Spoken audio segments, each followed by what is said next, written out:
My name is Faith Mwadishi. I'm the Executive Director of the Center for Transparency Advocacy. I used to sit on the ESA International Board representing Anglophone Africa, as well as on the Neiti board. I'm so excited, really excited that I'm actually shaking.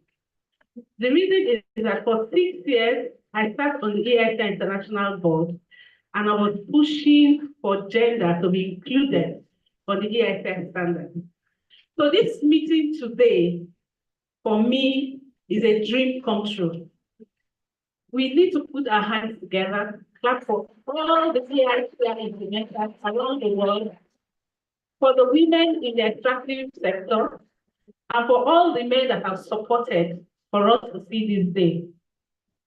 Ladies and gentlemen, today is International Women's Day. And the theme for this day is invest in women. Also, inspire inclusion. And which other sector can we talk about investment, if not the extractive sector? We truly need to invest. I wouldn't want to take so much of our time. I'll recognize those that we have on this other side of the table, usually called the service table. And we'll take a minute to just get to know all of us in the room. So permit me to recognize most especially the chief host of today's meeting, in the person of the Executive Secretary, Dr. Oji Ogbonnaya Oji.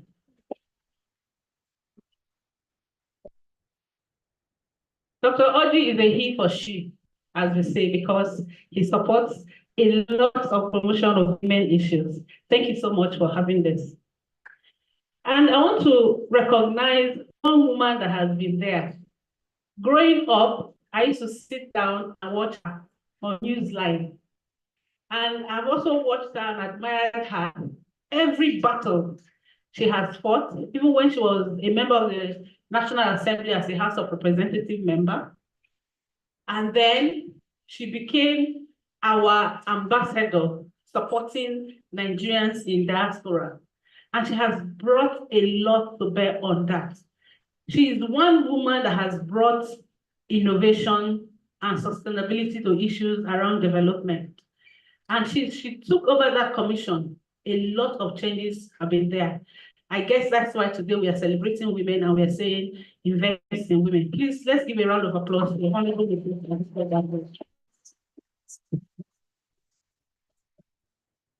I call her my friend because she has been in the struggle for the EITI. At the time she was here in Neiti, she went on to the EITI International. She was the Anglophone director or manager for the EITI International. She left from home, went abroad in Norway to show them a little bit of what she has brought from home, and then came back home to join the NMPC to show them how to do it. And with her joining the NMPC actually signed on as a supporting company of the EITI. I'm talking about Mrs. Mochina Sunkamoa. She's the head in the NMPC. Today, I want to recognize Mrs. Falmata Kwaku. She is from the Nigerian Midstream and Downstream Authority. Please give her a round of applause. And of course, the directors from Neiti that are here. Please, I will give you everybody the microphone to just introduce themselves, but especially also recognize that the women in Neiti are doing wonderfully well. And we have come a long way, and I'm so proud that we are here today, that we are celebrating women on International Women's Day. It's no mean feat. Nigeria has been implementing the EITI, but today, for the first time, we are having a big program to celebrate women in the extractive. Please let's give a round of applause. So we women nation. Please have another microphone. Just tell us your name and your organization, so that as soon as we do that, we take the national anthem. I'll try as much as possible to keep to the program. And if possible, we can gain 1 hour on this program. That would be great. I know that a lot of us are busy. A lot of programs are going on today. So I'll start with my sister Jamie. Thank you and good morning. My name is Jane Omer, the Director, Coordinating Director, Executive Secretary's Office, in charge of legal and civil. Thank you.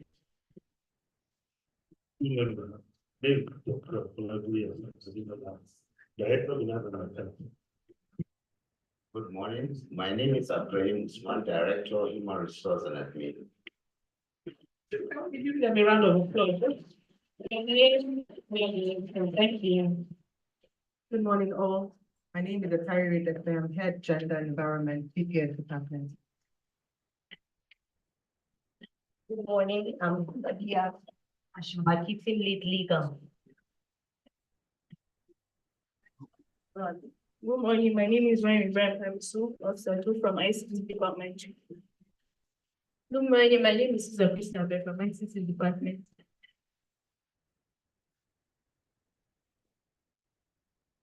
Good morning. My name is Pamela Charles. I'm from Internal Audit Department. Good morning, all. My name is Oyenka Cheney, HR Department. Good morning.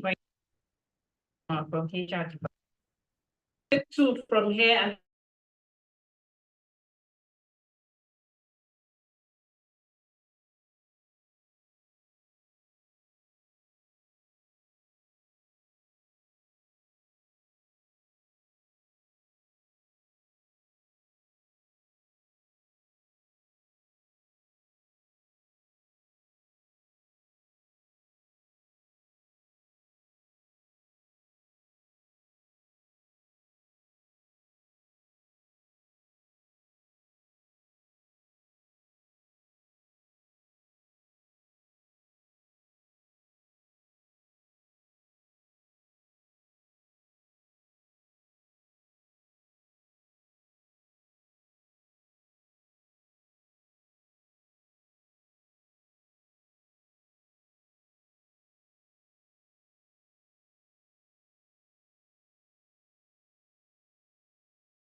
For women everywhere.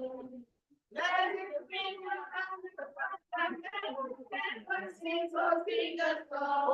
your song, everywhere.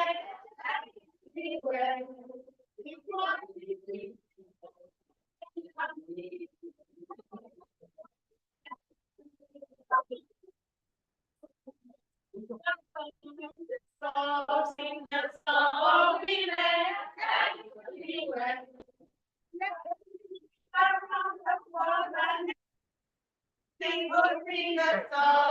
the song, everywhere. Equality, I'm happy. I'm leading this. Let's give a round of applause. We can do better than that. Let's give a round of applause.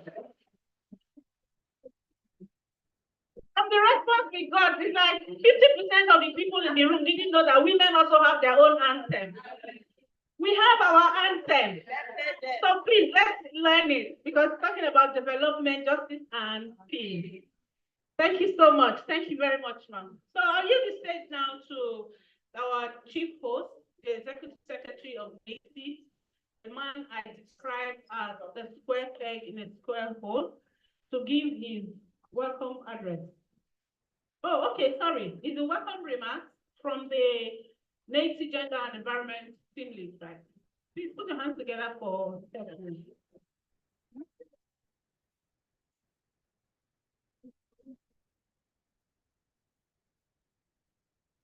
Good morning, everyone. You're all welcome to Neiti House on this very special day. Let me start by recognizing the Chief Executive Officer, a man with extensive knowledge and experience with natural resource governance, our transparency boss, a woman's advocate, a man who stands for equity, justice for women, and a man who is passionate and lends the voice for the emancipation and fair treatment of all women. It is no other person than our amiable boss, Neiti Executive Secretary, CEO of the Ojo Management.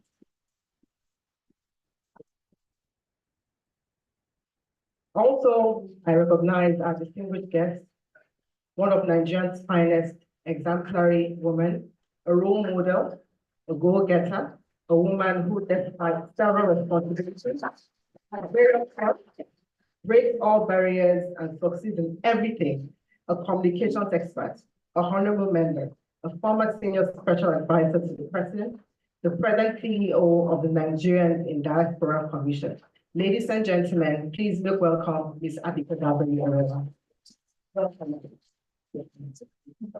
Let me also welcome various representatives of the different MDs here, our civil society partners, development partners, gentlewomen of the press.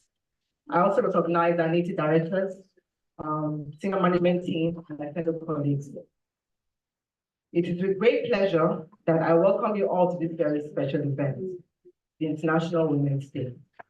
International Women's Day, March 8th, is set aside annually by the United Nations to celebrate women's achievement, raise awareness about gender discrimination, and take action to promote and drive gender parity. This special day is used to recognize the incredible contributions of women across the globe to the social economic development of their country from various sectors, including the extractive sector.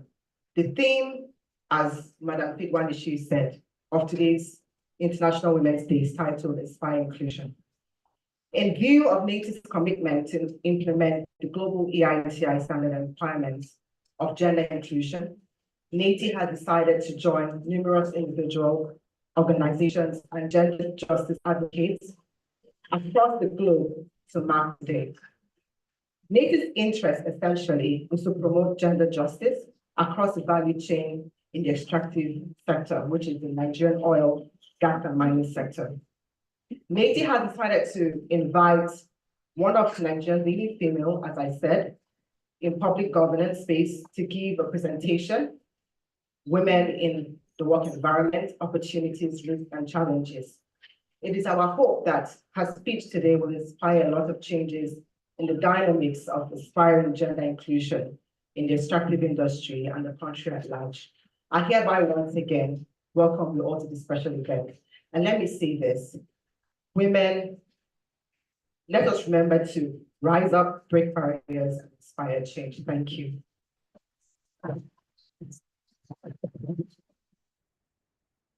Thank you so much. Women, remember to rise up, break barriers, and inspire change. Thank you so much.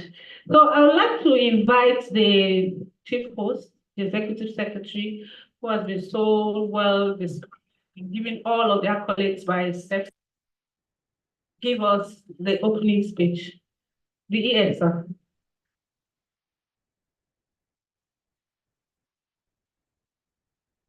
Well, I'm reaping my own benefits when I'm alive. With the accolades that money, may it remain permanent in Jesus' name. Our distinguished guests, who has been very well introduced, a very strong woman advocate, a role model for women. We're honored with your team.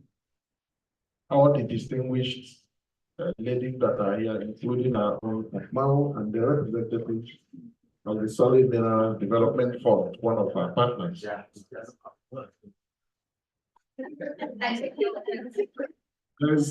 I've been battling with this for over 10 years to differentiate her from Asmao. Asmao and they think alike and they reason alike, and they are both intelligent. So that's why it's difficult. Well, this is Mujarat today, and I hope I will forget it.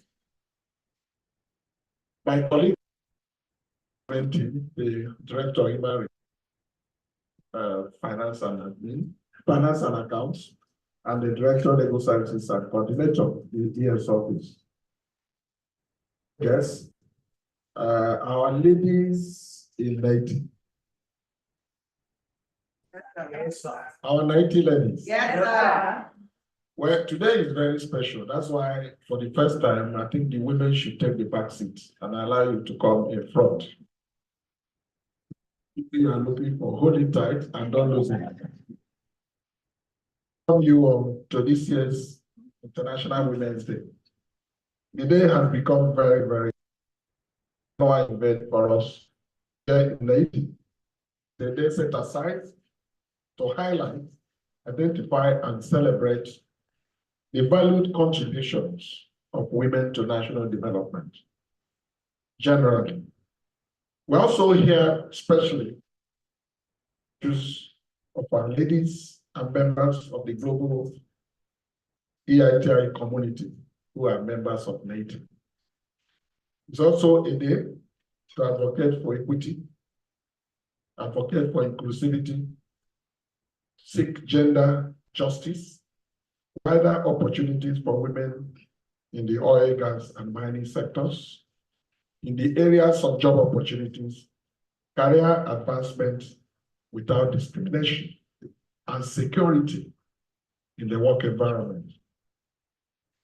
The decision to commemorate today's event is consistent with global extractive industry transparency initiatives, emphasis on promoting gender inclusion, particularly in the oil, gas, and mining sectors. The global EITI, which we all signed to, particularly require developing countries such as Nigeria to promote gender diversity in decision-making, document and publicly disclose gender, social, environmental in the extractive industries, that's oil, gas, and the mining environment.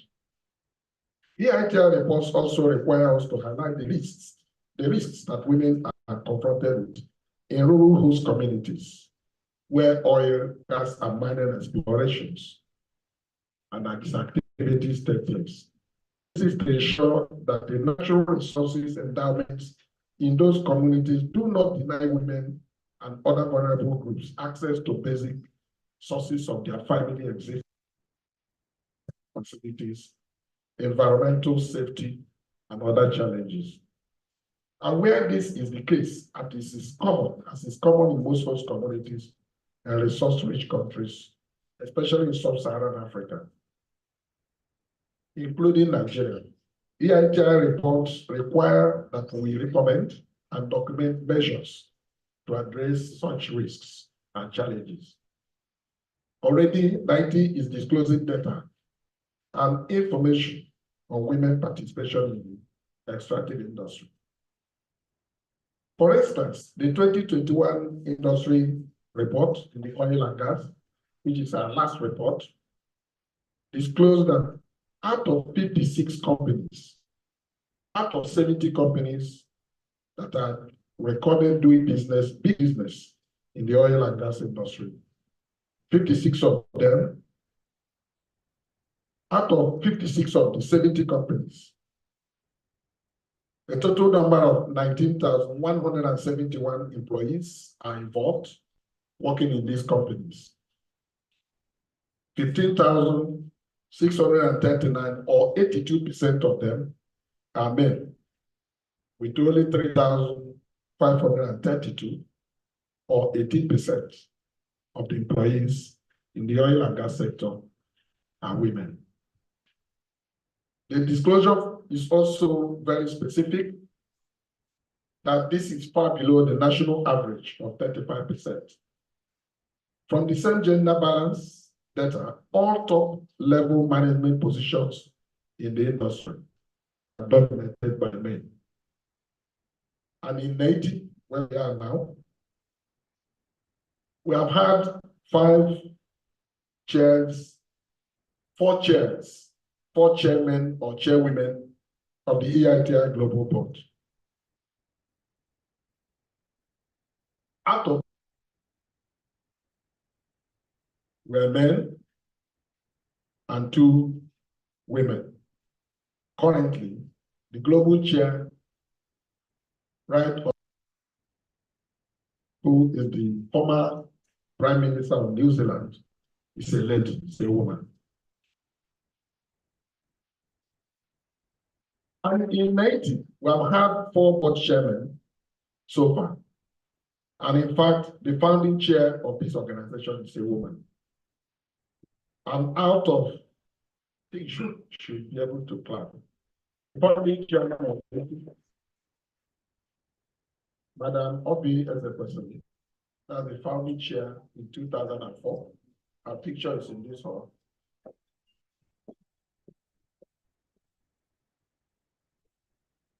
It's a woman. Executive secretaries. You see the 3 of them. My picture will join when I'm done. Then 1 is a lady. But that's happened for us here in Neiti.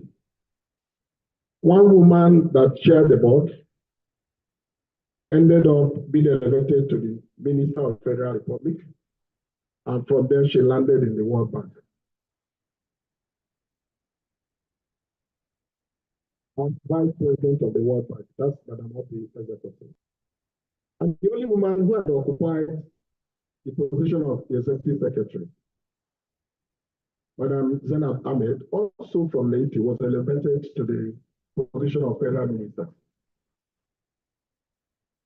And to cap it off, at the end of her tenure, she also landed in the World Bank.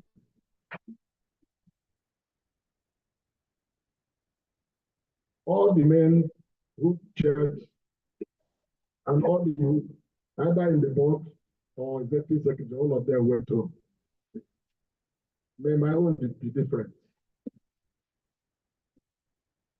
The point here is that the women have set very, very high standards, because to land such global appointments is not a joke by accident. The 2 women that have headed this organization, either at the board or at the secretariat, have distinguished themselves to the extent that the country found them worthy for higher honors, higher responsibilities, and the global body, the international community, also didn't let them go and found them worthy. So the ball is in your court.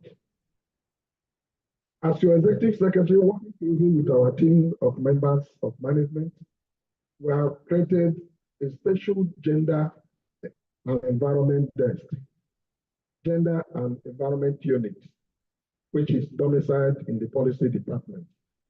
And the elaborate nature of this celebration for this year's celebration of women can speak to itself that that unit is already working.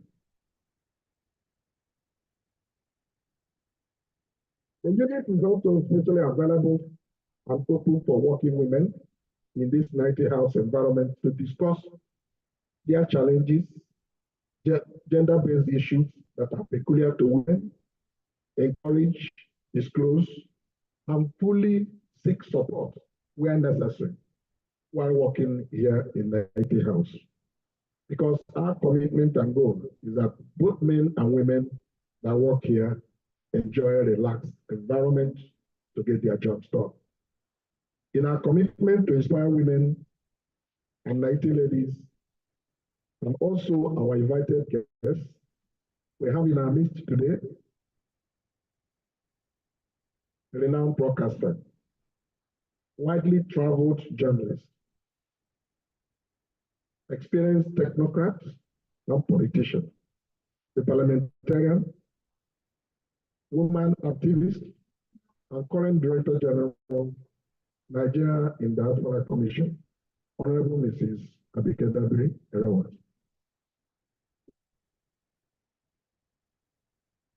Please, I need another applause.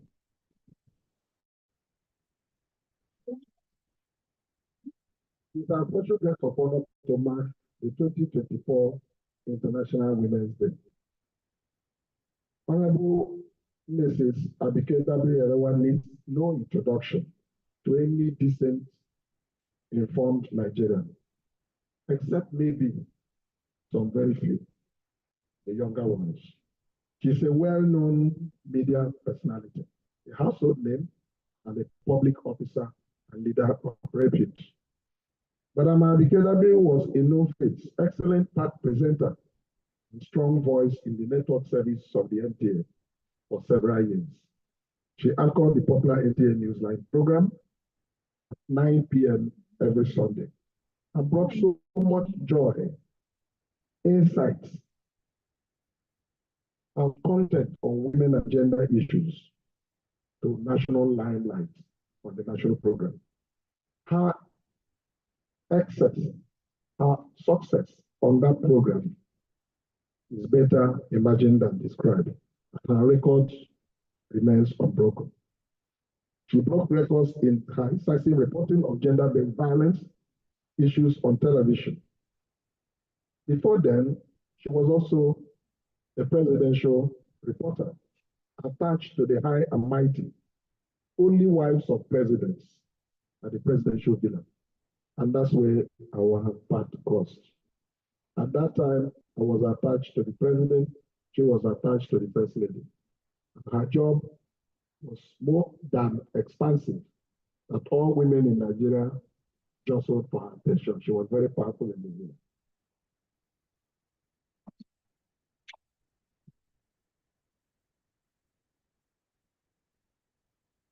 From broadcasting, she moved to politics, where she landed at the House of Representatives, at the National Assembly to represent the Ikorodu area federal constituency of Lagos.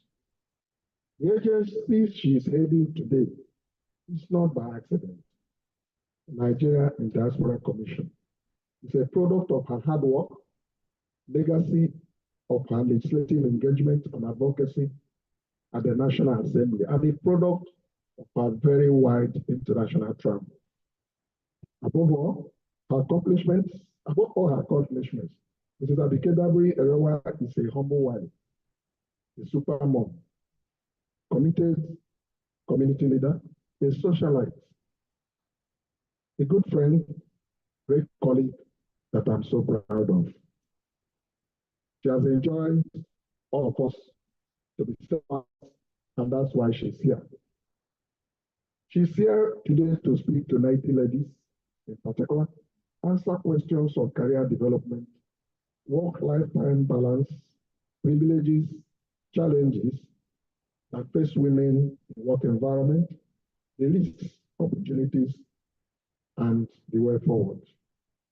I urge you all to pay special attention to her experiences and feel free to ask questions and contribute very positively and constructively to enrich this dialogue. This is our special offer to thank our women community for their support, for their loyalty, and for their valued contributions to the work we do. Thank you very much for your attention.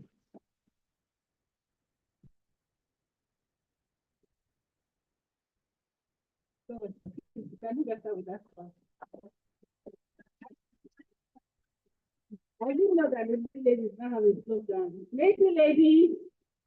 Answer me now. and define that slogan. Okay. Let's give him a round of applause. So, nice ladies. Nice ladies. Thank you so much for that speech, loaded speech.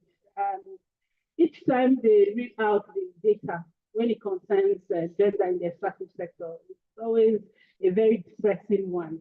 Considering that when you look at the risks and the impact of the extraction, it is really seen more on women. But when it comes to the employment aspect of it, from what he told us in the 2021 report, we have just about 18% of women working in the oil and gas sector. In 70 companies, 56 companies that reported, 19,000 workers, you have only 3,000 as women.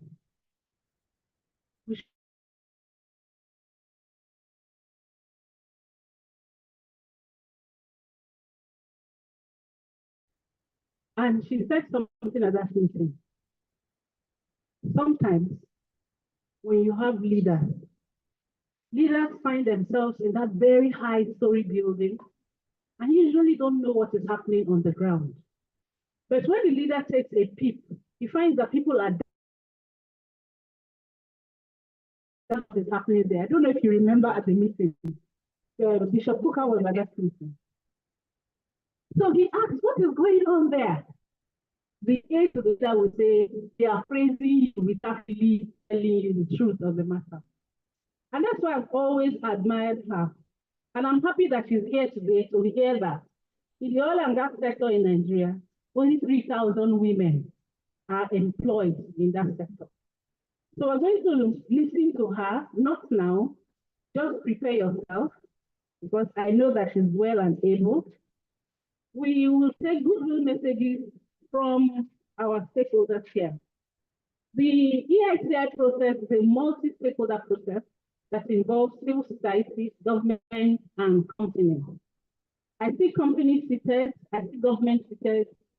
I don't see civil society. Where is civil society? If you are from civil society, please can you just raise your hand and let me know? Hello? Civil society, where are you? Hello? Are we not in the room? You said? And you, so let me see you. I wish at this stage, we should not be shy. Please, let's identify the civil society actors in the room, and then we can take a good message. But let me open the floor by inviting the representative from NMC3, the companies, to give us a good message. Madam Lieutenant.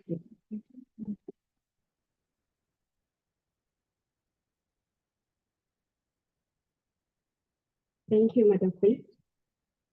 Executive Secretary of Neiti, the CEO of the Diaspora Commission, and Neiti management and invited guests. Good morning. This place feels like home.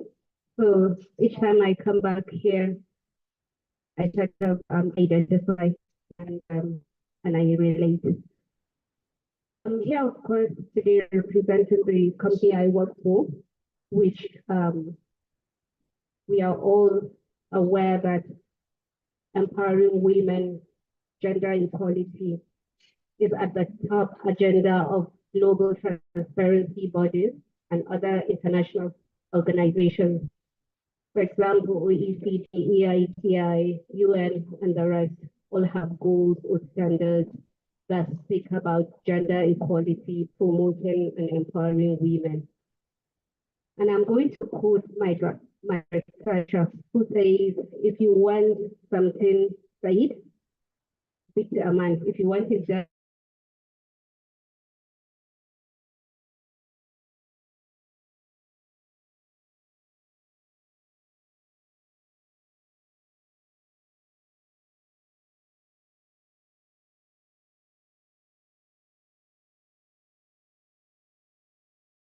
and she is the foundation of a community. We are not just pushing because we are women and we want to be favored. We are doing it to ensure that the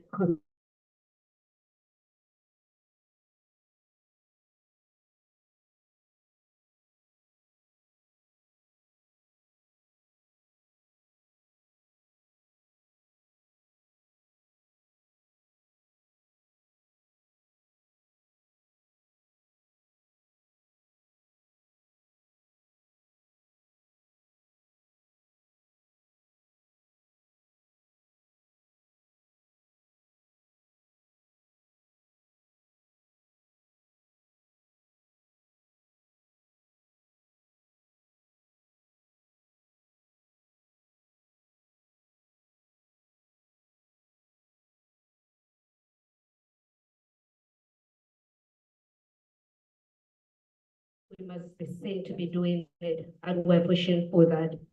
So with that, I welcome you and thank you for the opportunity.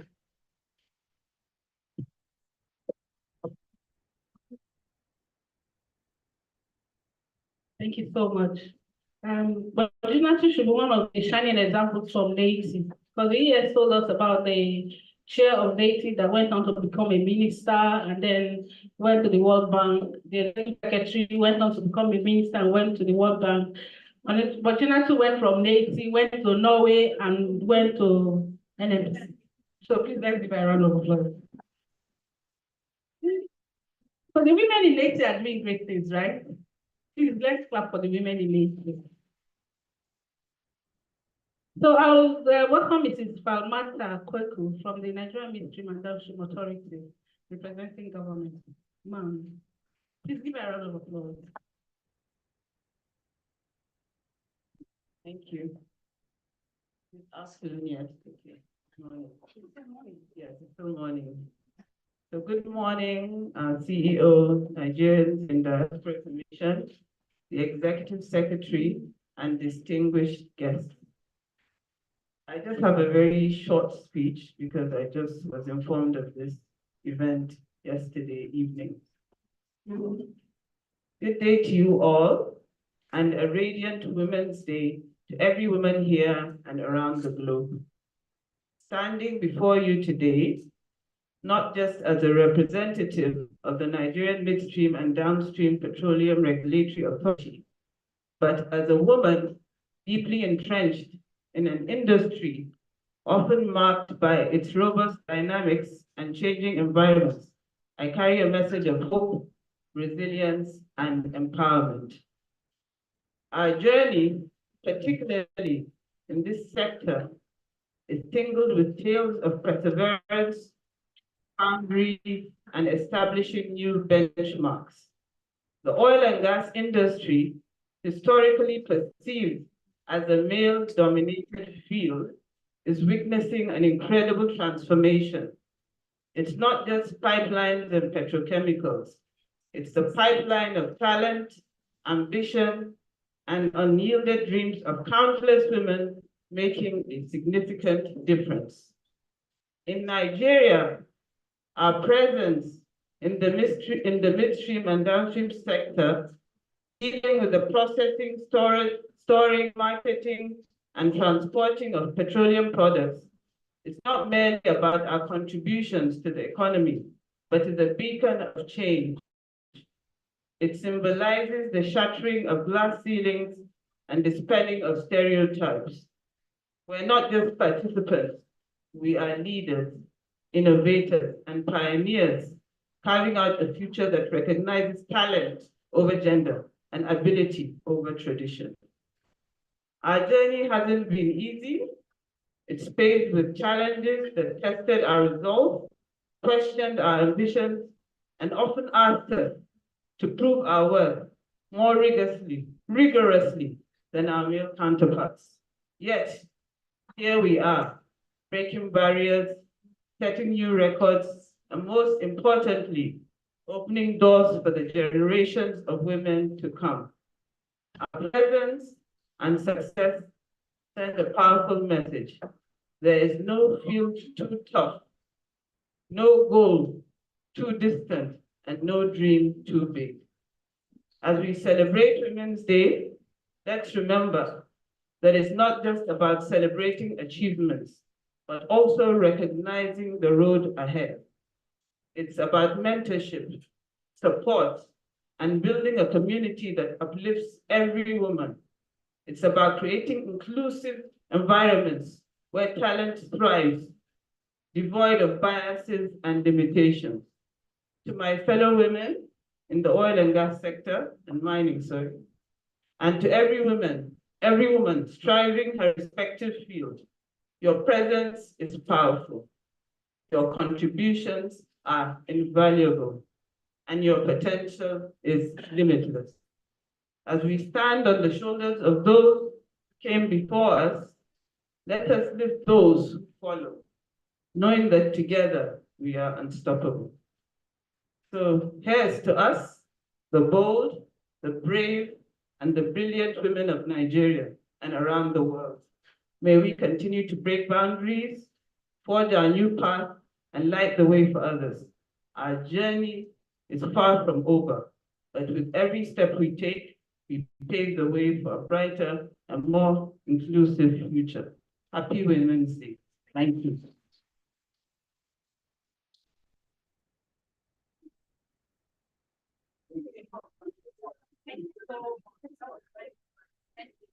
Please give her another round of applause. For the bold, the brilliant, and I thought she should add beautiful women of Nigeria. Thank you, ma'am. Thank you so much. Very inspiring. Do you have that written down? Please, would like to have a copy. I'm sure everybody in this room would want to have a copy of that. Thank you so much. So I would like to invite Ms. Jacqueline Honora from the TIL Group to give a goodwill message on behalf of civil society. Please give her a round of applause.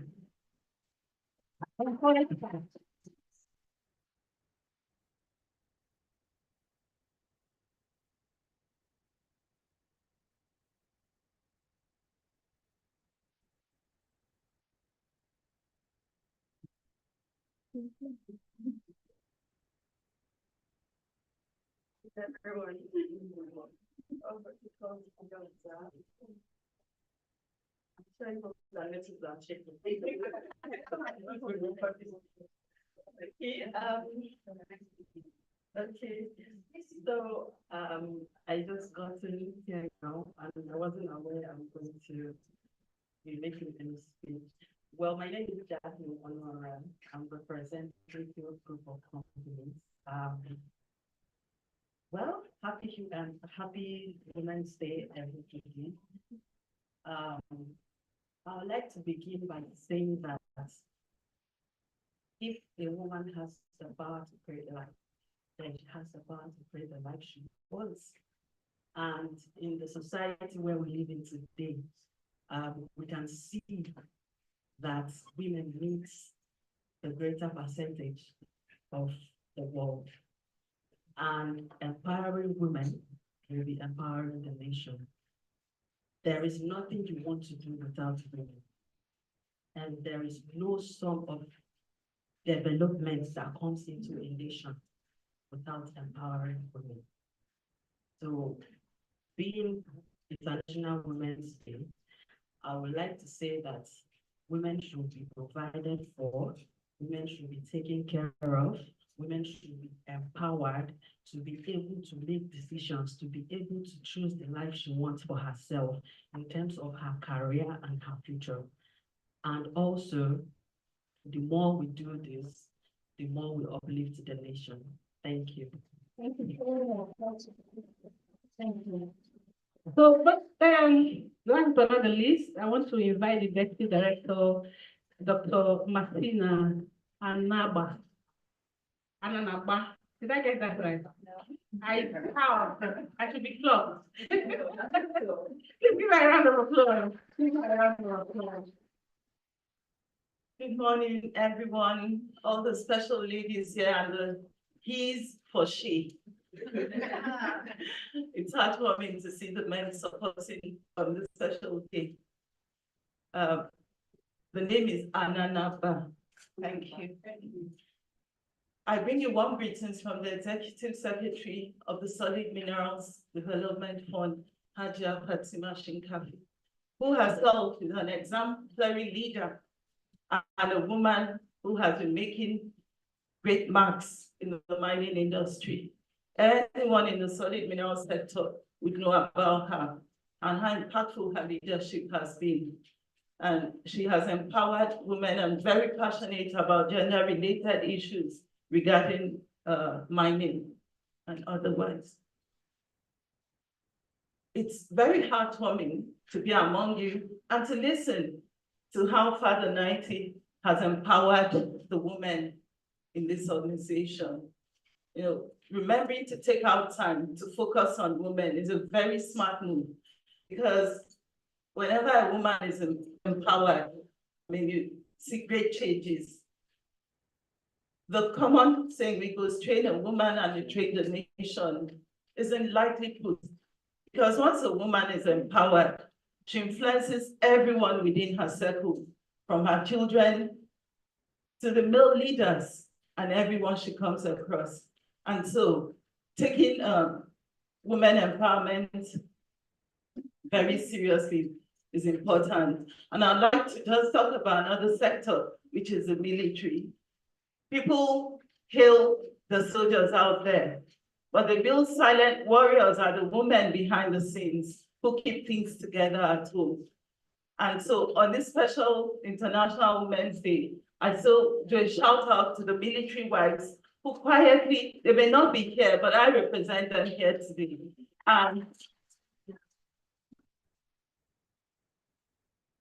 It's an honor to represent them, and they are really the silent warriors. And I'd like to just add something before I go. A very distinguished guest of honor here impacted my life many decades ago. She would not remember. I was freshly out of secondary school and attending the youth empowerment program under the late Miriam Babangida at Kwali. And then you were the woman of the mic. Very agile, I think Newsline it was then. I'm talking about 30-ish years ago. And I remember her coming to the camp and wanting to do an interview, and she summoned me and asked me to get the other people from the hostel and promised me a brief interview as a reward. I personally don't like the media, but all the same, I gathered all the people she wanted, and she still gave me a feature. That was in 1991. It's an honor to be with you in this room once again. Thank you, and happy to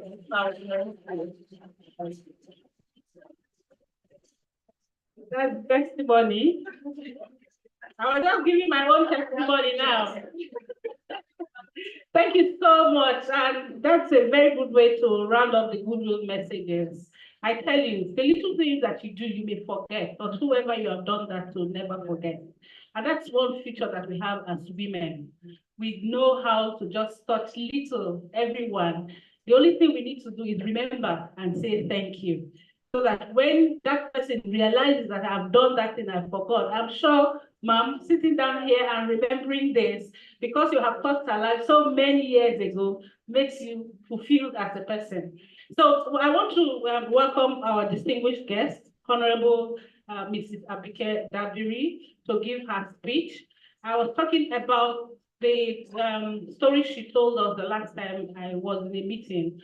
With only 18% of women in the extractive sector, and we have a powerful, very powerful. Remember, the ES told us that at the time she was assigned to the first lady, you needed to speak with her to get things done.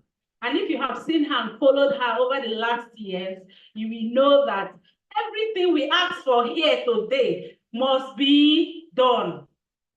You don't agree with me? You don't agree with me?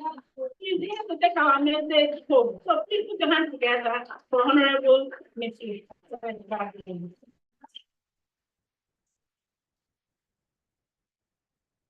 Thank you very much, please. Everything that's all been done by the ear. Thank you very much. Really, when ES called me, someone me actually, I just got a call, said you have to come for our Women's Day. Honestly, I have like, how many today? Several. But I just had to say, yes, sir. My lord, yes, sir. Because we've been friends for a while. And that is the thing about building relationships. As I said, we're friends. While I was working with Ms. Babangida, thank you for, but I will talk about that. You know, what you do on your job, you know, it's not about money. It's about just doing what you have to do and getting results. So, Audrey Obona G, I want to thank you. I mean, like I said, if I by 12:30, I'm supposed to have another program, but told them to make it 12:50, and I'll join them by Zoom, but we'll still be here. So that is building relationships, friendship. It's not about money. It's about, you know, just, and we started as journalists. And today, here I am, here he is. If he was not a man of integrity, the friendship would not be there. So we appreciate you, our executive secretary, and thank you for inviting us. And I want to say my respect and compliments to my beautiful sisters there, and of course, to you here. Thank you for a great job, and all of you that have spoken. Thank you very much. I think we agreed that we'll talk about ginger ourselves with our women's anthem. And Auntie is jealous. He said, so you guys have an anthem. So let's go. Let's celebrate ourselves. Okay. All around the nation, all around the world, women are longing to be free. No longer in the shadow of the day behind, but side by side in true equality. So sing a song for women everywhere. Let it ring around the world and never cease. So sing a song for women everywhere. Equality, development, and peace. One more time. So sing a song for women everywhere. Let it ring around the world and never cease. So sing a song for women everywhere. Equality, development, and peace. Thank you very much. And now to the Neiti women. Neiti women! Transparency! Transparency! Neiti women! Thank you very much. Really is a privilege and a joy to celebrate all of us today as on today's Women's Day. And when Audrey called me, he didn't even tell me anything. I didn't know that was a theme, where it was just like, let's talk. I also enjoy having conversations with women. It's always a thing of joy that we sit together as women and share moments together and inspire one another and share experiences. So talk today will be more about sharing experiences together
It's like, she's back, oh, she couldn't tell she's going to Harvard. So they didn't allow me to present news live. First Sunday, second Sunday, third Sunday, it was like, she went to Harvard. We did your Harvard. But guess what? I moved on. Because Harvard had shown you that there's something you can do. You go through this program, what can you do? Then one thing led to another. I went to Korodu, started asking questions. Then people started talking to me. Do you think you can contest elections? I said, me, never. Never. Politics, dirty game. Never. But one thing led to the other. And then women always be quiet enough to listen. God talks to us, but sometimes we're not quiet enough to listen. Or maybe Audrey now comes and says, I became contest. And I say, no. My sister comes and says, I say, no, then you come to me, wait a minute, why not? So I went to Korodu, went there, hello, AD party. What are you people doing here? But my face helped, face recognition helped. Oh, how are you? Oh, what's your name? Okay, that's your word. I started attending word meetings. Don't forget that NTA said I wasn't presenting news, but I'll do my reports. So I started attending word meetings. Oh, yeah. And I had time.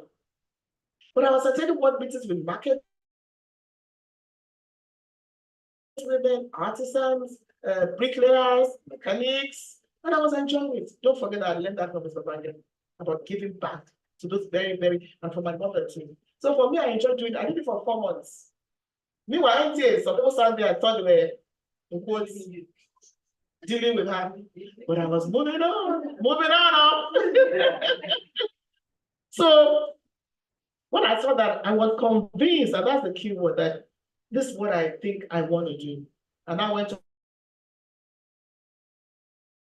Ashwaju, who was the governor of Lagos and I said, first to his wife, first lady now, Excellency, I think I want to contest. Are you sure? I said, yes.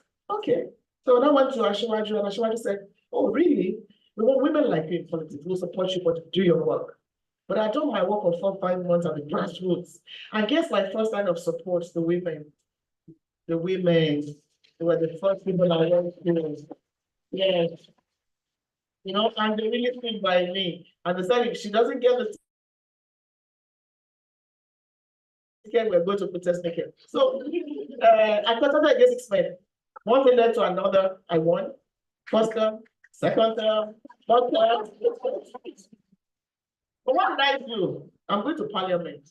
I don't know anything about it, but I learned a bit at Harvard. Which way I learned what faith, you said something. Where's the yeah, you said something. You know, they were teaching about leadership, about a leader. You know, sometimes you are on the balcony. Sometimes you're up there. You don't even know what's going on the dance floor. You know, that's the you don't know what's going on the dance floor. So sometimes you have to get off the balcony and get to the dance floor and mix with the people. Because a lot of times, and it's a problem to today, Nigerian politics sacrificing. Nobody tells you the real truth. I always tell them, they'll come to me, say it as it is. Let's get the basics. So those are some of the things that, So when I got to parliament, again, media background, went to my colleagues, Ainisho Aga, NTA correspondent, learned the rule books. I became chairman of the Committee on Media, whatever happened, I was in opposition. But I went to the speaker and said, there is a problem with perception of the parliament. I think you should have a committee on media and public affairs. He listened to me, but I didn't think he would make me the chairman because I was a minority. But he did. And I became chairman of the House Committee on Media and Public Affairs. And that will never happen again for an opposition to hold that position, but I did. And I did it very well, honestly, with all sense of responsibility. And then a lot of things happened in the House. Second term, still opposition. Neiti, the then speaker, decided to create the committee on diaspora. He moved around and said, listen, we should have this committee. And as at that time, I felt I was a big girl now. I've done first term, second term. And with the way things were going, I felt I deserved a better committee. But the speaker comes up and creates diaspora. It's like, what is diaspora? But people that were our friends in quotes came to me and said, and be careful what people say to you.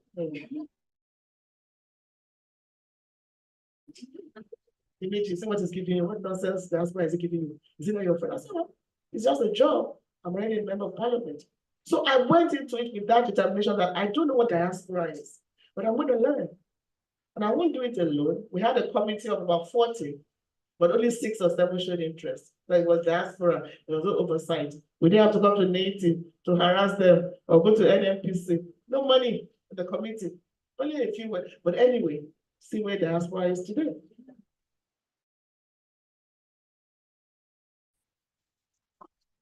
And working with my colleagues, we just made an impact. And again, after going round, it was like, okay, what do you want to come up with? So we realized that there should be a one-stop agency for diaspora. That's when I realized that when I said Nigerians, let's be proud of ourselves. We are the best anywhere in the world. All the other things we have to overcome them. I was so overwhelmed with the kind of waves Nigerians were making. Nobody was talking about them. So I'm glad that we now have diaspora on the front burner. So we recommended having an agency. I started the bill. We've passed it, but President Jonathan did not sign it. But I was done with Parliament. 12 years, again, another story of my life. I said, I'm tired. I've done 12 years. I really wasn't feeling it anymore. And I knew that there were some things that were wrong in Parliament that I could not change. But I couldn't be part of it anymore. I said, I'm not contesting anymore. And people said, are you okay? So what do you want to do?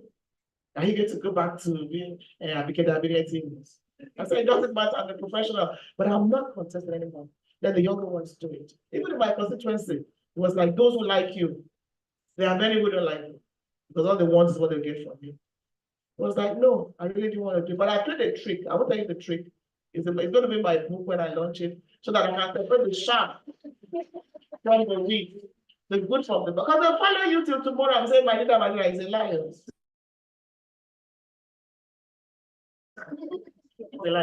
So I left Parliament uncertain really of what next to do.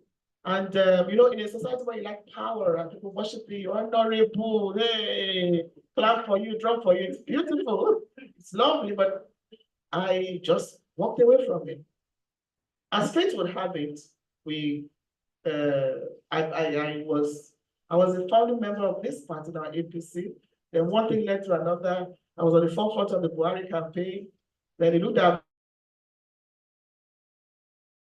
me and created an associate on diaspora. It was like, where do I put her? Let her go where we kind of associated, and that's why SSA became the first SSA diaspora. And like I said, we started the book, but we didn't end it. But I left. Again, one thing about me, I'm done with Parliament. I will not be interfering with the new chairman. People will want you to fight. Leave all that. So the bill, and it became a law. Incidentally, President Buhari was in office, and he just naturally just with the planet chairman of the Diaspora Commission. So my sister's hard work really does pay. It was tough. Running diaspora, it's still very tough. No funding, very minimal funding. In fact, people think we earn dollars, but they know. So I did. Okay. But I encourage them to just work hard, because the reward would always come. And here we are today with the diaspora. I've been putting diaspora issues on the front burner, and hopefully the diaspora will continue to be on the national discourse. So here we are today. What are the few things I think we should share with each other? A lot of which has been said. I've heard from you, from Orji, and from you, Faith. As women, I'm not saying it's easy. It's very thoughtful. Sometimes I sit down and I feel very dejected. But don't let anybody bring you down. Like I said earlier, only you can bring yourself down. Then the other part of which I think is the most important part, being mothers, wives. How do we balance it? I'm sure you all try, and we know it's very difficult. Can we achieve 50-50? No, not all the time, but we strive to achieve 50-50. I have 2 children. I have 2 grandchildren, 2 granddaughters. But I was able to, and I keep saying to women, You can't say you're successful if you haven't raised successful children and other children that can call you mother. Because there's no point, I have all the power. I can't look back and say, oh, I've raised disciplined, decent children to be proud of. So we need to pay a lot of attention to family. I don't have any apologies about that. If I have to choose between family and work, I'll choose family.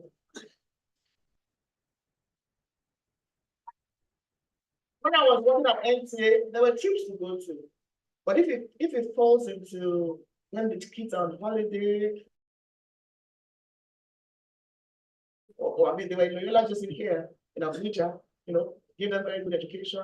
And then I was very active in my Parents Teachers Association. There was not one day I would not do my visiting day, give talks. I was very active. So, but if anything clashes with giving my children time, I will just let that work go. Let somebody else go on the journey, earn the dollars, but I'll put my family first. But was it perfect for me? No. So I had a first marriage, I'm married at 26.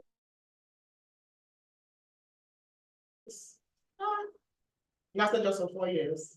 For the simple reason that he went abroad, jackpot. And the jackpot was supposed to jackpot that. But I guess he found a better life. One thing led to another, but he didn't jackpot that. And he didn't jackpot with me and my 2 children. So it was like, what do you do as a woman in that situation? I had to just face my work and my children and wished him all the very best, that we will survive. So I really raised my children, for almost about 14 years as a single mother, unplanned, because I got married, beautiful ceremony. I'm a Muslim, he's a Muslim, both from Lagos State, doctor, medical doctor, handsome, me, Abike, pretty. But he wanted me to be a primary school teacher. He didn't want journalists. He said, do well. I said, it's okay. Get me the job. Or I said, okay, open a supermarket. It's okay, open it for me.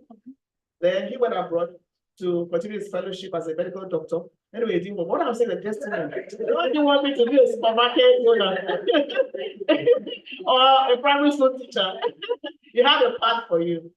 It was tough, but guess what? With patience, with perseverance, with diligence, I didn't say because I was a pretty, single, comfortable mother, I will open up my doors to every man. No.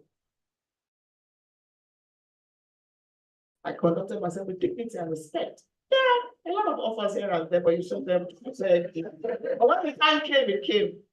I got married again. One of the most handsome, most disciplined, very posh. My husband is 6'7". If you walk in here, you all have to rise up for him. He's discipline. I mean, they all know him. Oh my, they all know my husband. And we're happy today. Still have our challenges. At that times, I'm put there. Of course, it happens to everybody. But it's about compromise and balancing and being friends. Friendship in any relationship is important. Must you be married as women? If you're happy, yes. If you're not happy, take your decisions. Happiness is in you. The Dalai Lama said something. It's like, okay, let me ask you, who has the lady, what's your goal in life? You've got a camera woman. But are you doing that with Neiti? I'm doing that with Neiti. Oh, you are with Neiti? Okay. My sister, what's your goal in life?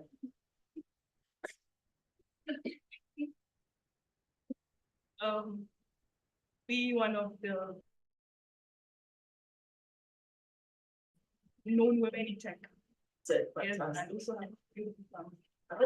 A beautiful family. Oh, fantastic, fantastic. Let me ask the men. Sorry, sir, what's your goal in life?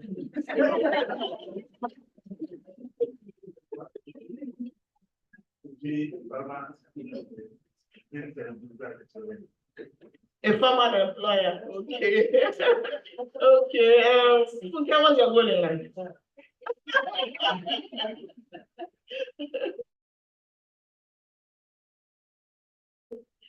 Oh, well, I'm in the communication space, so it's just be going around the world. Known around the world. Okay, long and short, different goals, but ultimately, you want to be happy. You don't want to be a farmer. You want to be the best camera woman, and that makes you happy. My sister wants to do what you are also raising. So your goal in life is to be happy. So as you pursue your goal in life, what makes you happy? You,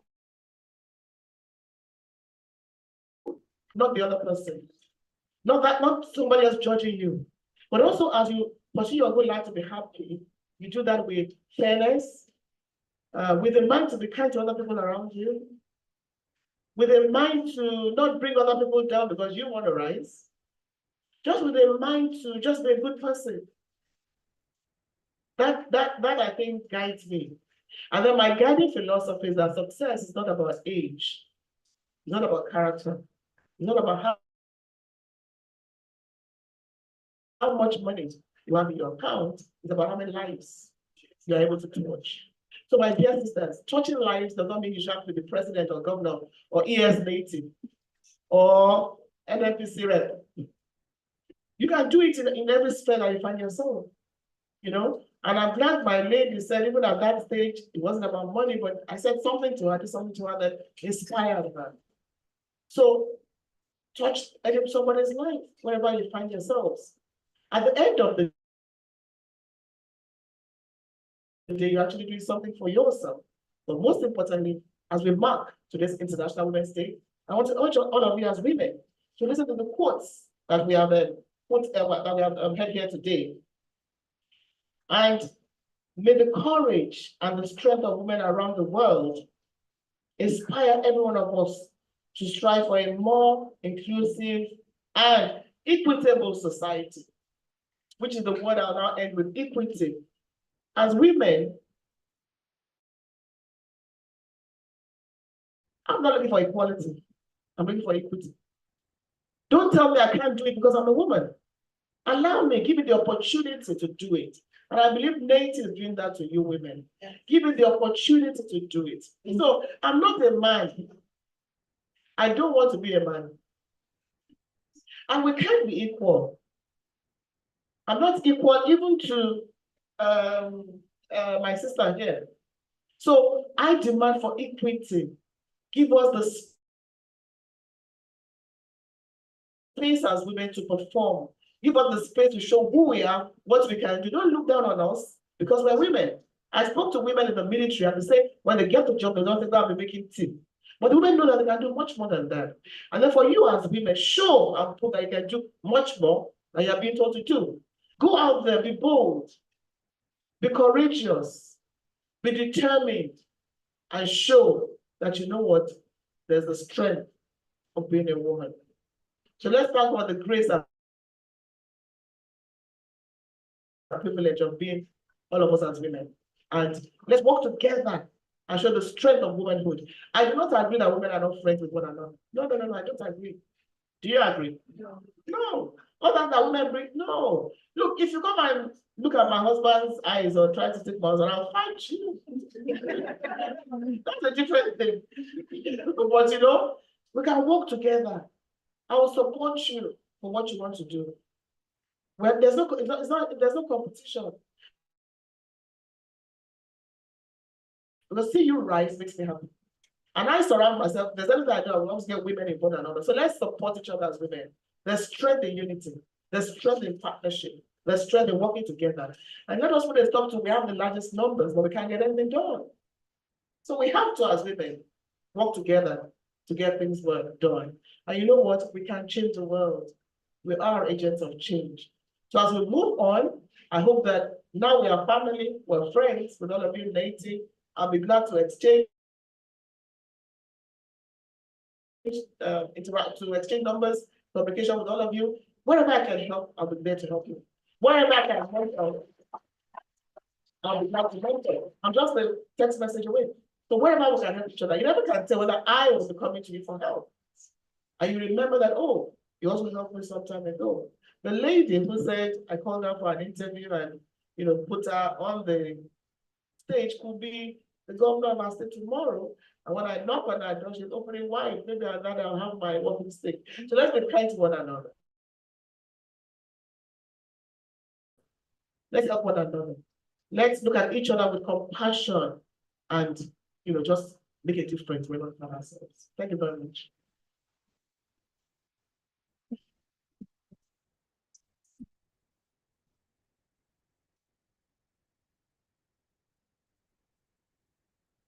Let's give another round of applause. And thank you for giving us a challenging presentation. I hope you took notes, because I took a lot of notes. A lot of notes. For those of us in this room, I'm privileged to have heard this. Sit down. Please sit down. Thank you so much again, ma'am. We're so grateful to be here. And thank you, Neiti, for putting this together. Thank you, ES, for your friendship, because your friendship was a lot of things to take away from what she has said here today. But what I want to say here is, a lot of times they say that women are their greatest enemies. I don't believe in that. Because everywhere you go around the world, in Nigeria, in your community, you see women that have helped other women. You see women that have provided the ladder for other women to grow. So please let us preach more about that unity. Let us have confidence and courage. Let us have integrity. Let us build ourselves. Let us be persistent. Let us be resilient, because that is what makes us a woman. Be proactive, most importantly. Don't wait to be told what to do. Like she said, she wasn't waiting to be told what to do, because she was very proactive. Be quiet enough to listen. That spoke to me myself. I am taking that away, because a lot of times, especially with the children, and I still feel like I'm going to politics. I've had community people come to me and say, oh, you need to go to politics. When I go to meetings, they say, oh, no, you should accept this, don't even go there. I don't want to have a conversation around that. Maybe I will begin to have a rethink about all of that. So this has been a very, I don't know whether to call it a lecture. It's been very inspiring. It's been very insightful. And I know that there are a lot of young women out here today listening to this. Let us take this and work on it. Thank you so much again, ma'am, for that. Let's have another round of applause. So, ma'am, you would have some time to take a few questions. Okay, thank you. So please, let's ask questions, go straight to the point. We have her here in the hall. Do you have questions? Please let me see your hands. Okay, number 1, 2. I'm happy that the young ladies are putting up their hands. 3. Let's say the first 5. Okay, where? Is there somebody else? Okay, 4. No, start from here. The first person. Let's say the first 4. There's number 1. She's number 1. Please just tell us your name and go straight to the question. Good afternoon, everyone. My name is Omobade Timishi. Good afternoon, Ma. Thank you for gracing us with your presence. I am personally, I'm just excited to see you. I remember you from, I think I've encountered some of your tweets on social media. That was the first time I heard about NIDCOM, or I knew anything about NIDCOM. And I was just feeling like, how can Mama be so bold? She'll say whatever needs to be said. You like it, you don't like it, it's controversial. She really does not care. She'll just put it out there. No matter the backlash, she keeps putting it out there. And it really inspired me. And looking at you today, I know it was not that you were trying to stir the pot, or you were trying to be politically correct, or you were looking for clout on. Like, it's just who you are. And I'm inspired. Thank you so much, ma'am. My question is, we are aware that most Nigerians they are excited at their faith, or they believe so much that Japa will solve their problems. Traveling abroad, there is some kind of greener pasture there. How are you helping to stop this mass exodus? And is there really any greener pasture over there? Good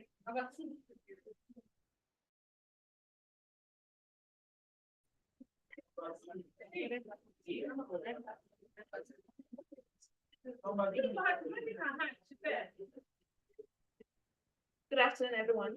Good afternoon, ma'am. Thank you so much for taking our time to interact and inspire us. We are truly inspired and we really appreciate your coming. My question is, from your brief description of how you started at NTA and your involvement in the public space, I'd like to ask about the challenges, how you got into the public space, challenges you had and how you're able to overcome them. And then maybe you give us a bit of the lessons you learned on your journey. Thank you. What's your name? My name is Joachim Edu. Okay. Thank you so much, ma'am, for the description and having time to come to talk to us here. My name is Amy. I'm so inspired with all the comments you made for us today, but I want to as a single mom, how were you able to manage to balance your family, your work, and the challenges that came through it, and still make sure that your children were able to balance all the questions? Thank you.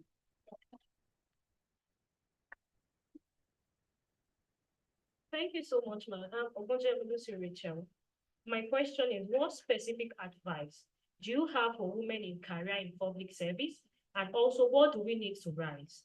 Thank you so much. To rise as women in public service. No, let's say this for. Okay, fifth question.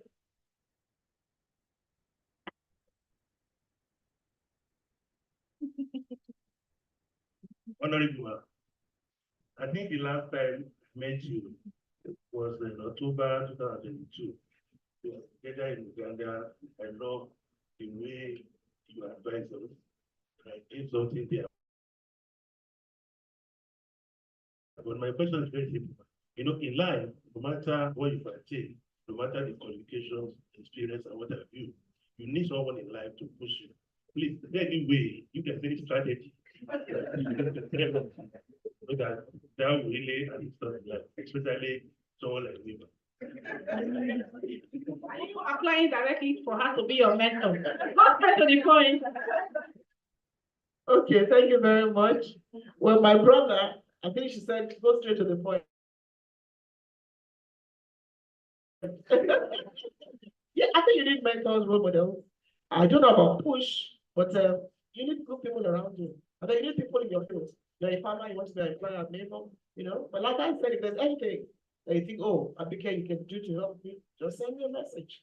So that's the only thing I can do. Maybe link you with somebody that can be of value in your area of farming or employer of labor. So, and that's what we all should be doing.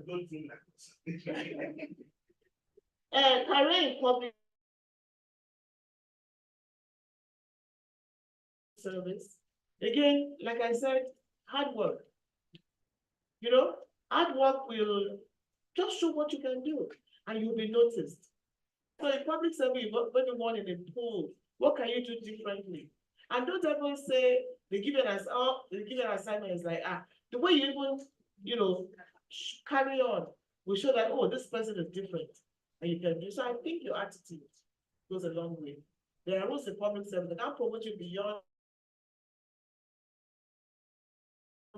or before those that should be, you know, I remember I was living a commissioner in Lagos State when Mara was governor. They called me for an interview and said I was the lieutenant officer and they couldn't make me a commissioner. And I was like, worried about that. It wasn't my destiny to be. How to balance family. Like I said, I'll do a lot more in my book, which I'm writing. We can't say everything, but you just have to balance. It's difficult. You know, I told you that it's difficult, but you have to balance. But for me, family is before careers. It's controversial, but I'll put my family first. But you see, I didn't, once I said I got pregnant, but I got married, it didn't work. It's not a crime. It's just that A, it just didn't work. It's not because A is perfect or B is perfect, it just did not work. So take up your challenges. Do what you want to do. Face your future. and take care of if you happen to have children, just take care of them. But you know what? If you desire to have a husband, it will come. If that is what will make you happy, but putting your best. And I think women are better at even raising children than, single men. Balance and family, it's very tough. But there's a book on that. I will recommend it to you. Some points in that you can read. Ms. Edo?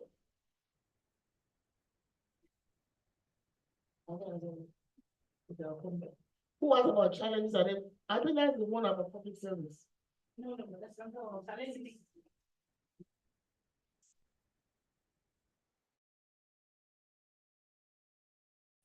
Well, I'll get there. That's where I'm going to. NTI challenge the platform and lessons learned. Is that the other one? Yeah, I'm finished with it. Miss Edo. Well, how was I able to overcome the public space? Depends on what you mean by public space. Is it because I was as a public person or within the work environment? Are you I mean, like the challenges men face in our society. Look, there are so many. My sister, if I start telling you the challenges, we'll leave here. So I decided to focus on the challenges. The challenges are many. You face from your boss, you face from your colleagues, you face from the society as women. Look, when I was in parliament, I could tell the story. This people are looking for it. They put me on the front page of a job paper. I just got to House of Reps. And we opened you all have boxes. There was me in the front page, and it was my Umrah. I had a picture where I'm dressed. Because I felt with Masari exposed. Excuse me? Because I was chairman of committee on media. Some people could understand why the man would make me chairman of committee. And I was doing a good job. And guess what? They did photocopies and put it to every box of 360 members. How mean can you be? How? Why? But I saw the thing, and I'm like, wait a minute. I was shaking. I was afraid. The paper could not even do 360 copies. You had to photocopy. And I knew who did it. I knew it was a woman. So as I was walking to my next meeting, I had a meeting. One member was behind me. He saw me he saw that I was breaking down. Just said, I beg. You don't know whether that person I needed to use in that room. That person wants to see you cry. Don't do that. Do your meeting. So I did my meeting, but of course I was totally, shattered. So in the evening, I went to the speakers. The speaker there was Masari. I went to his house. That was when I broke down, started crying. So I said this one. And you say you want to do politics. So because somebody said speakers are very Masari. Are you not an adult? Am I not an adult? So but whoever did it, that's a problem. Because I found out who put the thing there. But don't let those things hold you back. That's why I didn't dwell on challenges. Don't let them hold you down. Even the NTA, they were challenged. I told you, when I came back from Harvard, they say, what done? I'm going to Harvard. So they refused to let me do Newsline. I would have been fighting with somebody. Oh yeah, it's me and you today. You didn't allow me. There are bigger things ahead of you. So I'm not dwelling on that because I'm encouraged to overcome any challenge, and you can overcome any challenge that you are confronted with. And my prayer to God is that we not have challenges that we cannot overcome. Amen. So whatever challenges, my sisters and brothers, you will overcome them. So don't put your head down with challenges. Then I think the last one will be Tumishin. Right? Tweets. Unfortunately, they can't me. So I'm not on Twitter again. I'm busy Twitter. But I'll come back again. But it's horrible losing 1 million followers and then starting again. So I want to get my account back. So I'm hoping that I have to go personally to the office, but keep that one. But you see, I say what I say. You cannot come online and call me Mumu. Then I not call you a day. Then I tell you I'm a public figure. Who gave me the right to call me Mumu? And I cannot call you a day. Then it became a controversy. Then people start talking. You're a public figure, don't talk like that. Tell your children to respect themselves. Please. I deal with principles and I put in work of my commission. But right now, I've been hacked 4 times, so I'm missing myself, but my children don't want me back. They will say, "Mommy," you say, "No." You know, but I mean, that was just, and I think I made public officials so that you can engage with people. Don't be afraid of criticism. As my mother says, the poor, so if you speak your about that, how do I translate it? Abuse will not show on your body. If they say you are a fool, are you a fool? Say you are stupid, say, are you stupid? Just prove who you are.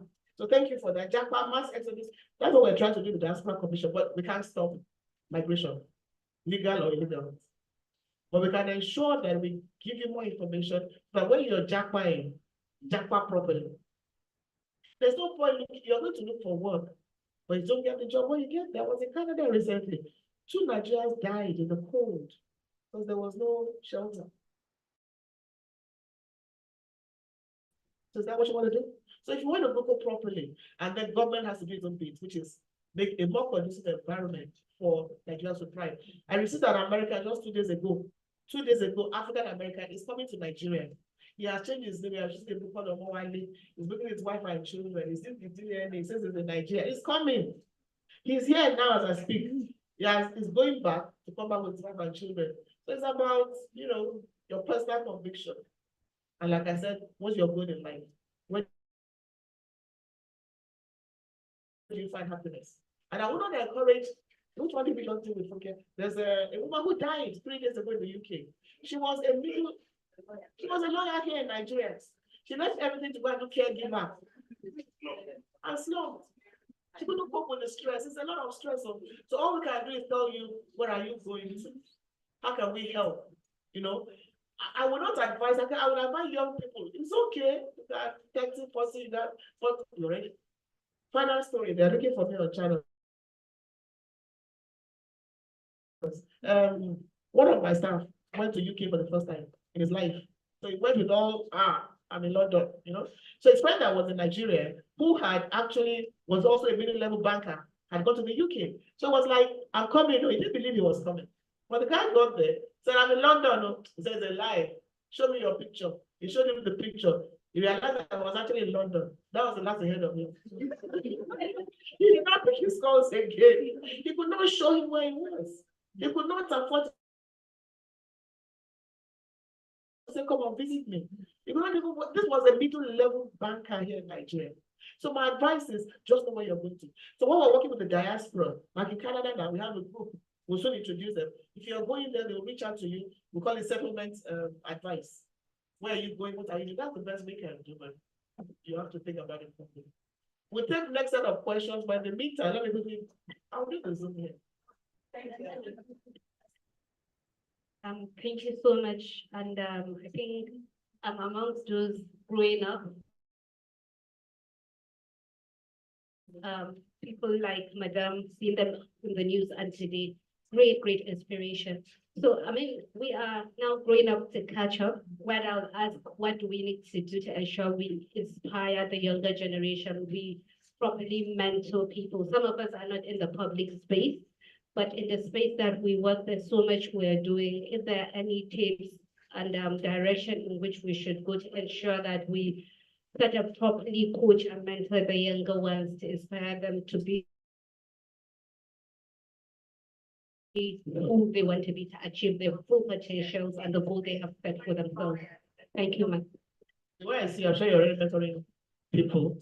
I can see nobody to tell me. They're already mentoring people around you. So it starts with people around you. I want to have a formal mentoring platform because it's something I really want to do. And October 11th happens to be the day of the girl child and happens to be my birthday. So I want to dedicate October 11th every year for mentoring. So my foundation is called MAID, Mrs. Advocate Gabriel. So MAID for girls, MAID for mentoring, MAID for, we're going to do a whole lot of things, so I want to have a structured platform, but it doesn't have to be structured. Wherever you are, I get a lot of people, they walk up to me. I just do mine in my own way. You are doing it in your own way. But most important is you are the number one role model. They want to see you and be who you are and what you are. Not to copy, but let them see somebody and say, well, I want to, I like what you're doing. How can I do in my own way? So you can mentor me, I can mentor you. Not about position, not about age, and I know that you already do a lot. Very good. Just telling my husband that, think of it, I do not have a mentor. Well, I had one, but she's hardly reachable, Madam Zainab. Because, at the point I was going to EITI, I had to sit with her to actually say, this is it. And she was like, look, Marjana, a lot of men are running away from this rule. You will work and you will travel around the world. You'll be jet lagged. You're arriving in this country. You're scheduled for next country. Someone who was from Liberia that joined her just left and moved to the US. What do you think? And I said, if they can do it, I can do it. They don't have two heads. I'm not afraid of challenges. I'll do it. And I worked there 4 years, and at some point, almost 3 months, I haven't seen my husband moving around, but I did it anyway. Before NMPC pushed me. No, very kind, very understanding, very supportive. And even when I said I was, NMPC saw me in Paris during OECD making a presentation, and they literally say, oh, she's going to be who we need to be the internal consultants to provide the support we require to ensure we do EITI right. Why don't we push her? And I wanted the stability, and I said, I'm moving back home. My husband was not happy. He said, they'll frustrate you in an NMPC. But that's not the case. I came back, but he was afraid that it's a big organization coming to be a small fish in a big river. But what I brought to the table, alhamdulillah, has really positioned me to contribute effectively and efficiently, and my life has been down. So I'm formally asking if you'll be my mentor. Oh, so touching. No, but I want to say that you demonstrate everything that I said here. You went in there, you proved yourself, and you took a decision. Your goal in life is to be happy. And you chose your terms of happiness. You didn't listen to what they were saying. So will you be my mentor? So without pleasure, I hope that we can connect again away from the men. We need to have more conversations like that. I'm paying, of course, we're together. You're my mentor. You are my mentor.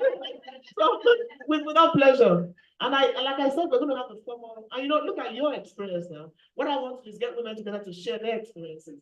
You could hear from me, but mine might not be the best story. People can have stories to tell. You have a story to tell. We all have stories to tell. So Neiti, thank you. Thank you so much. We're trying to be very gender sensitive here. We don't want to hold those kind of meetings where we are saying, where are the women? Now we're asking, where are the men? Any man, just one man to ask the question. We can continue with the interaction. No, we have had just one man out of 5 women. Yes. Well, she has an interview. It's a live interview with Neiti, and we are aware of when this invitation was. So she just stepped in outside 3-4 minutes. Interview should be back. But while the can we close the other door? While she's away, I just wanted us not to lose sight of certain key points that she made, and which actually informed our decision to invite her. I must commend Stephanie, because she was really, really good. At the tip of other business girls, everyone she wanted to do something different. And came to me that she needs a guest speaker. She did some suggestions, which I turned down. Because somebody who must come to speak to young people must be somebody who has something to say. And somebody who is not talking to you, who is talking something out of experience. And I'm sure that everything she spoke about here, you can connect with them. Am I right? Now, she mentioned something about compassion. Compassion sometimes is construed in organizations as a sign of weakness. Empathy. Just yesterday, I left my house in the morning. We were driving to the office. This truck, these hillocks that are chasing people who are driving Okada in town. They are filled with policemen, and if they catch you, it's a problem. So around area 1 big roundabout, this very desperate Okada man, they were chasing him, and crossed him, and then took away his bike, very rickety bike, took away the bike, held him, conscripted him, and dumped him at the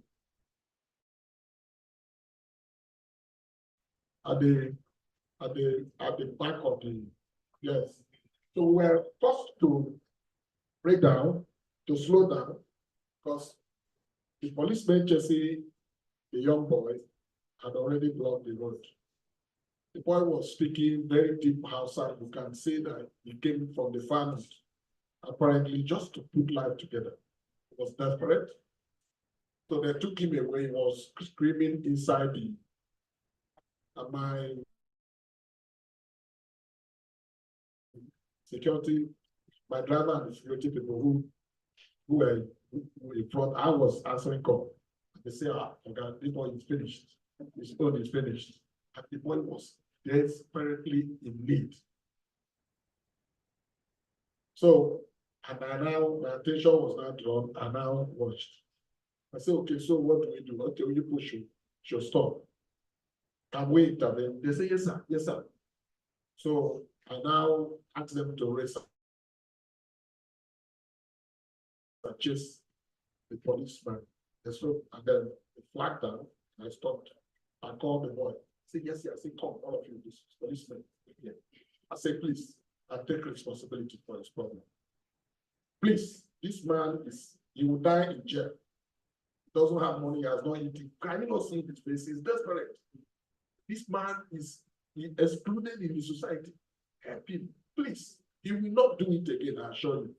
Please, if it's money, I can give you. Please, please. Let's just listen. I said, I don't know him. I don't know him. He said, please, I saw what happened. If you take this man and lock him, he will die. Please help. Show mercy. They look right. They consulted and said, thank you, sir. Thank you, sir. They brought the boy out. Stop here today. They brought him out. I mean, he didn't understand what. In fact, when he saw the car, he thought we were the organ of the that actually came to say, make sure he dealt with. So they now spoke answer to him to say, go and thank that organ. He just prostrated. He said, go and thank him, but go and you see, he was rejected. Now, this was the same similar case that happened in Lagos, where asthma people were chasing somebody who was driving a car that was actually on loan.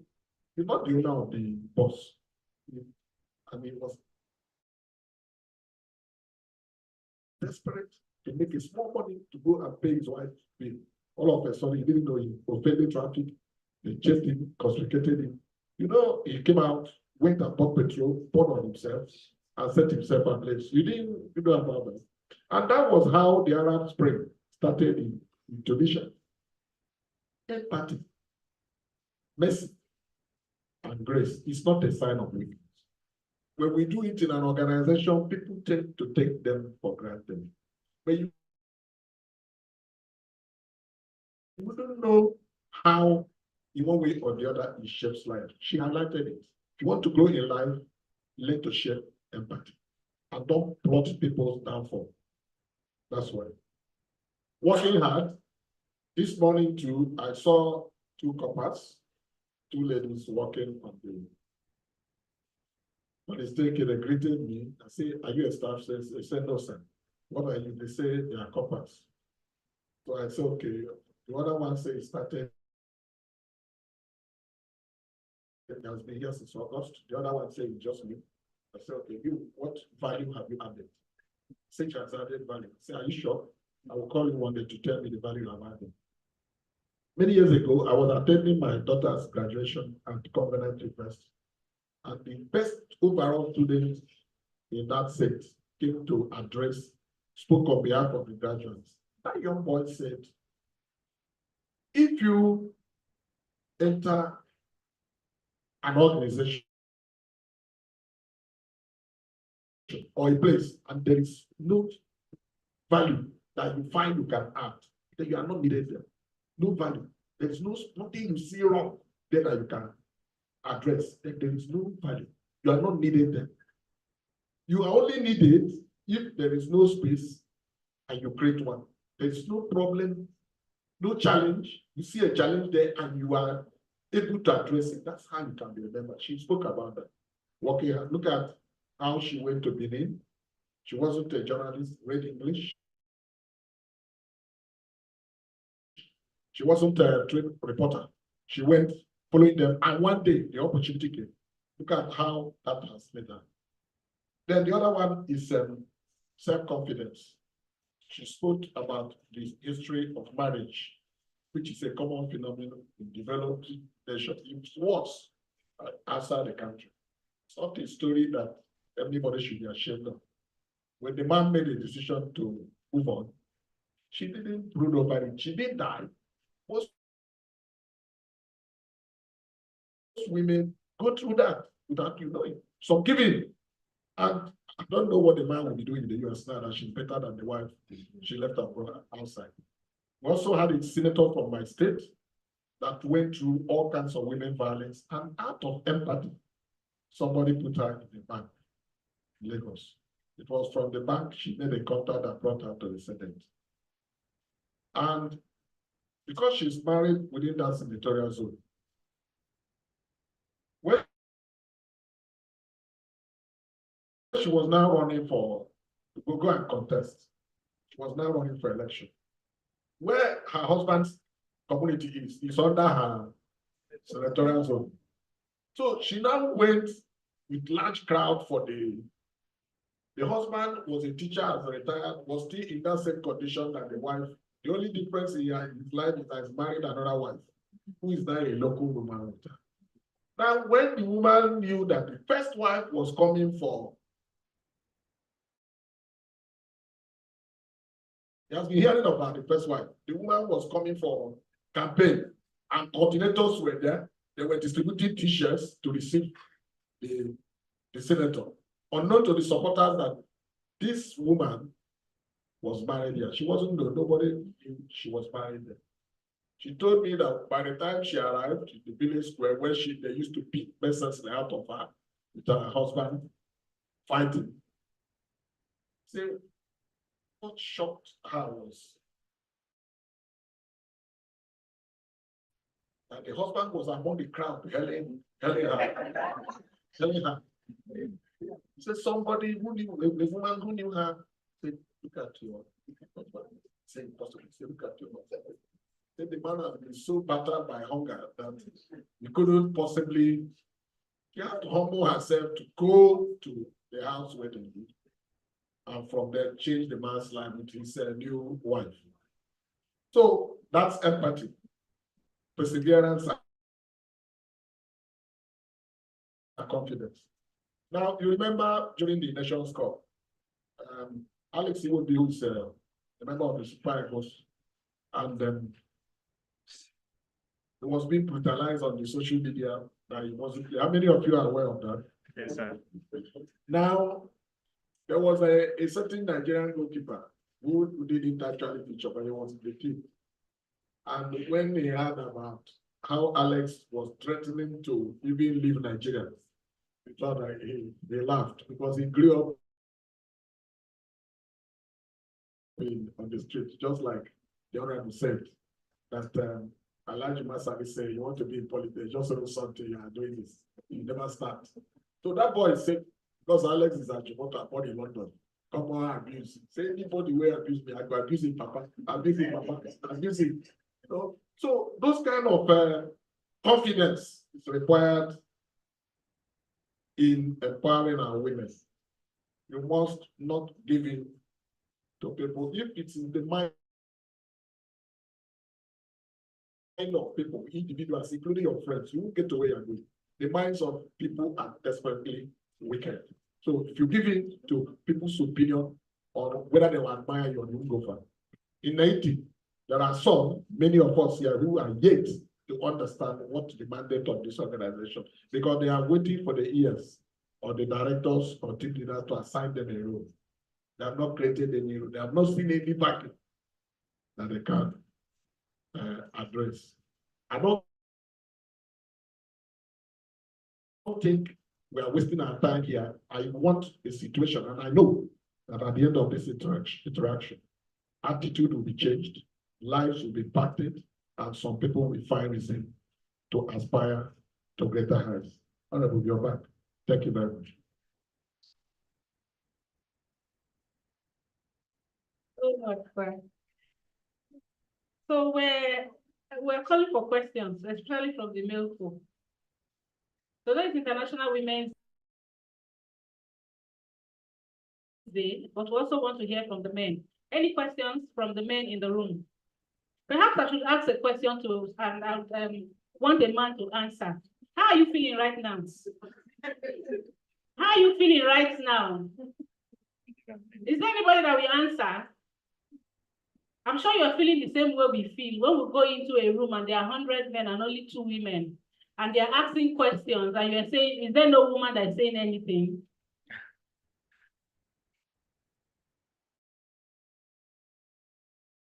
Hello, are you feeling very comfortable? Yes. Men, you're feeling very comfortable. Yes. Okay, please, let's try to make the room more comfortable for us women. Thank you so much, sir, for those words of encouragement that you're giving us in support of the lecture that we had from the Honorable. So while we are trying to wind down, I told us we'll save a lot of time. We're trying to wind down. If you look at your agenda, we'll call on the Neiti team leader, the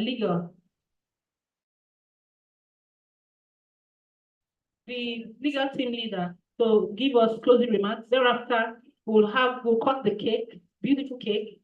While she's giving her closing remarks, we put the cake at the center, and we invite all of those at the service table to come forward to cut the cake. Thereafter, we'll take a group photograph, and this program will come to an end. Thank you so much.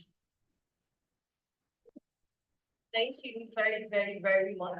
It's such a wonderful time to be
The members of the service table, please come forward.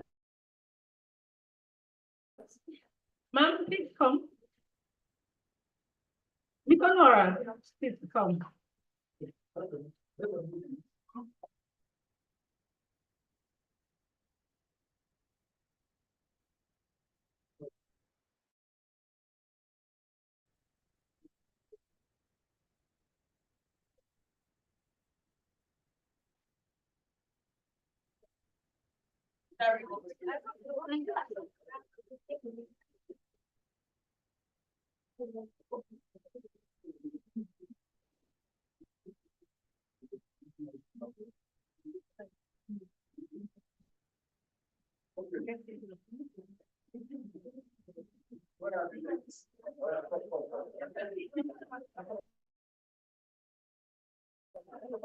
let's take the service table. Not the cake first. Let's take the service table then. Everybody can join.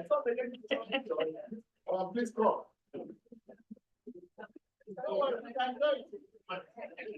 Only women. Just attend your hand, let me take it. Let me take it.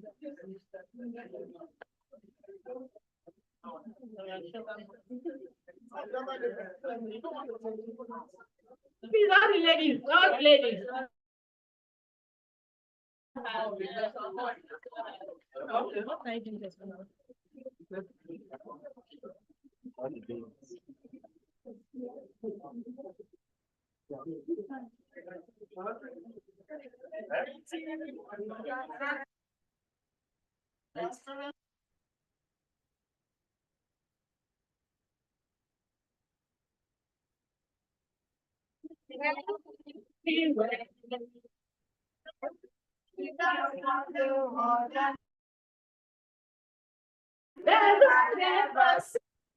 Putting us all everywhere.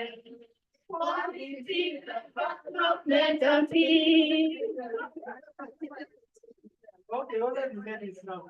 You found it on my side. Okay, I'll take it. Okay, 1, 2, 3.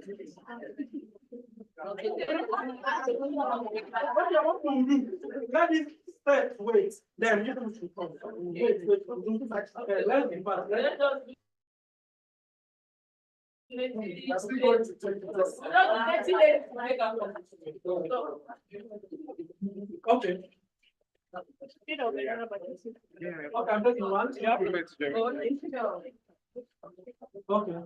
So, next step, please. Okay.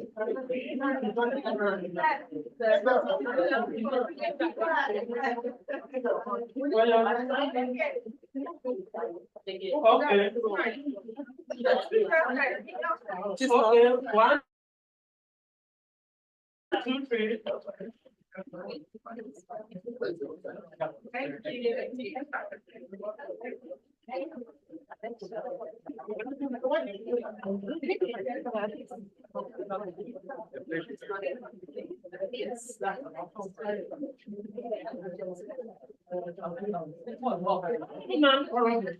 Neiti ladies have a special presentation. So call Stephanie, the gender TV. This one lady from each department. Yeah, please come forward.